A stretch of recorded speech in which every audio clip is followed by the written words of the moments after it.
بسم اللہ الرحمن الرحیم۔ صحیح بخاری حدیث نمبر 30۔ ہم سے بیان کیا عبد الرحمن بن مبارک نے، کہا ہم سے بیان کیا حماد بن زید نے، کہا ہم سے بیان کیا ایوب اور یونس نے، انہوں نے حسن سے، انہوں نے احنف بن قیس سے، کہا میں اس شخص کی مدد کرنے کو چلا، راستے میں مجھے ابو بکرہ ملے، پوچھا کہاں جاتے ہو؟ میں نے کہا اس شخص کی مدد کرنے کو جاتا ہوں۔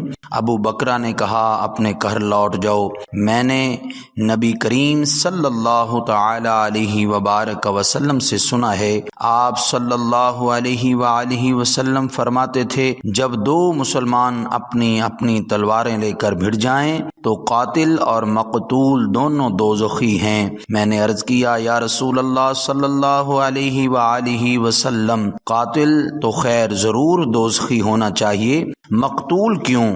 فرمایا وہ بھی اپنے ساتھی کو مار ڈالنے کی حرص رکھتا تھا، موقع پاتا تو وہ اسے ضرور قتل کر دیتا، دل کے عزم صمیم پر وہ دوزخی ہوا۔ چینل کو سبسکرائب کریں اور بیل آئیکن ضرور پریس کریں۔